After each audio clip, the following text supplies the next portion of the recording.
రాజుకు తల్లి విలువను తెలియచేసిన తెనాలి రామకృష్ణ. రాజు కూడా చివరికి ఒక తల్లి ముందు తల వంచాడు. కారణం తెలుసుకున్న తర్వాత సభలో ఉన్న ప్రతి ఒక్కరి కళ్ళు తడిశాయి. విజయనగర సామ్రాజ్యంలో ఒక రోజు రాజసభ వైభవంగా జరిగింది. రాజు శ్రీకృష్ణదేవరాయలు సింహాసనంపై కూర్చున్నారు. మంత్రులు, పండితులు, సేనాధిపతులు అందరూ తమ తమ స్థానాల్లో ఉన్నారు.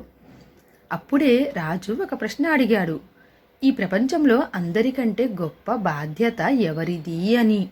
అప్పుడు ఒక మంత్రి వెంటనే లేచి, మహారాజా, రాజ్యాన్ని పాలించడం కంటే గొప్ప పని మరొకటి లేదు అన్నాడు. ఇక వెంటనే ఇంకో మంత్రి లేచి, శత్రువులతో యుద్ధం చేయడము అత్యంత కష్టమైన పని అన్నాడు. ఇక తర్వాత ఇంకొకరు, న్యాయం చేయడం చాలా కష్టము అన్నారు. ఇలా ఒకరి తర్వాత ఒకరు వాళ్ళ అభిప్రాయాలను చెప్పుకుంటూ పోయారు. అందరూ తమ తమ అభిప్రాయాలను చెప్పారు. కానీ తెనాలి రామకృష్ణ మాత్రం చిరునవ్వుతో మౌనంగా కూర్చున్నారు. రాజు గమనించి అడిగారు, తెనాలి, నువ్వు ఎందుకు మాట్లాడటం లేదు అని. తెనాలి నెమ్మదిగా లేచి నమస్కరించాడు. మహారాజా, నా అభిప్రాయము వీరందరి దానికంటే భిన్నంగా ఉంది. అయితే చెప్పు అన్నాడు మహారాజు. ఈ ప్రపంచంలో అత్యంత కష్టమైన పని ఒక తల్లి చేసే పని అని చెప్పాడు తెనాలి. అప్పుడు సభ మొత్తం ఒక్కసారిగా నవ్వేసింది. అదేంటి తెనాలి, ఇంట్లో ఉండి పిల్లలను చూసుకోవడమే కదా అన్నారు కొందరు. కానీ తెనాలి నవ్వలేదు. అది ఎంత కష్టమో ఒక చిన్న ప్రయోగంతో చూపిస్తాను మహారాజా అన్నాడు. రాజు అంగీకరించాడు. మరుసటి రోజు రాజసభకు 5 ఏళ్ల చిన్న బాలుడిని పిలిపించారు. రాజు ప్రేమగా అడిగాడు, బాబూ, నీకు ఏమి కావాలి?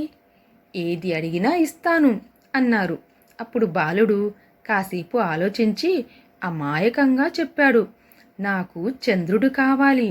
ఈ రాత్రి మా ఇంటి మేడ మీద పెట్టండి, నేను దగ్గరగా చూసుకుంటాను అన్నాడు. సభలో అందరూ నవ్వారు. కానీ రాజు మాట ఇచ్చాడు కాబట్టి వెంటనే ఖగోళ శాస్త్రవేత్తలను, పండితులను, మాంత్రికులను పిలిపించారు. ఎవ్వరూ సమాధానం చెప్పలేకపోయారు. బాలుడు మాత్రం మొహం చిట్లించి ఏడవడం ప్రారంభించాడు. మీరు అబద్ధం చెప్పారు, నాకు చంద్రుడు కావాలి అని. బాలుడు ఏడవడం మొదలుపెట్టాడు. రాజు ఎంత చెప్పినా బాలుడు వినలేదు. సభలో నిశ్శబ్దం నెలకొంది. అప్పుడు తెనాలి ముందుకు వచ్చాడు. మహారాజా, ఈ బాలుడు తప్పు చేయలేదు. పిల్లల మనసు ఇలా ఉంటుంది. అతను బాలుడి దగ్గరకు వెళ్ళి మెల్లగా అన్నాడు, బాబూ, చంద్రుడు ఈ రాత్రి నీ ఇంటికి వస్తాడు, కానీ ఒక షరతు అన్నాడు. అప్పుడు బాలుడు ఏంటి అని అడిగాడు.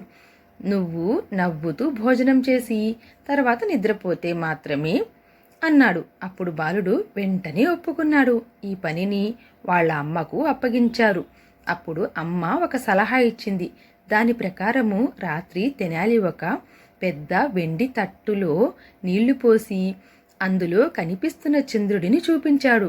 చూడు బాబూ, చంద్రుడు నీ ఇంటికే వచ్చాడు. బాలుడు ఆనందంతో చప్పట్లు కొట్టాడు. మరుసటి రోజు రాజు ఆశ్చర్యంగా అడిగాడు, తెనాలి, ఇది ఎలా సాధించావు అని. తెనాలి చిరునవ్వుతో చెప్పాడు, మహారాజా, పిల్లలకు ప్రపంచాన్ని మార్చాల్సిన అవసరం లేదు. వారి మనసును అర్థం చేసుకోవాలి. అదే ప్రతి తల్లి ప్రతిరోజు చేస్తుంది. పిల్లాడు ఏడిస్తే ఓదారుస్తుంది, భయపడితే ధైర్యం చెబుతుంది, అసాధ్యమైన కోరిక కోరితే కోపపడకుండా ప్రేమతో దారి మళ్లిస్తుంది. రాజుకు మంత్రులు ఉంటారు, సైన్యము ఉంటుంది, సేవకులు ఉంటారు.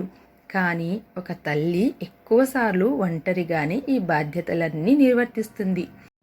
ఈ మాటలు అన్నీ విన్న రాజు కొద్దిసేపు మౌనంగా నిలబడ్డాడు. తర్వాత సభలో ఉన్న వారందరి ముందు లేచి నిలబడి అన్నాడు, ఈరోజు నేను ఒక గొప్ప పాఠం నేర్చుకున్నాను. రాజ్యాన్ని పాలించడము గొప్ప పని కావచ్చు, కానీ ఒక మంచి మనిషిని తయారు చేయడం ఒక తల్లి మాత్రమే చేయగలదు అని చెప్పి రాజు రాజ్యంలో ఉన్న తల్లులందరికీ గౌరవంగా ప్రత్యేక సత్కారం చేయాలని ఆజ్ఞాపించాడు. సభ మొత్తం చెప్పట్లతో మార్మోగిపోయింది. తెనాలి రామకృష్ణ చిరునవ్వుతో రాజుకి నమస్కరించాడు. ఈ కథ యొక్క నీతి ఏమిటంటే, శక్తితో ప్రపంచాన్ని గెలవచ్చు, కానీ ప్రేమతో ఒక హృదయాన్ని గెలిచేది తల్లి మాత్రమే. Thanks for watching.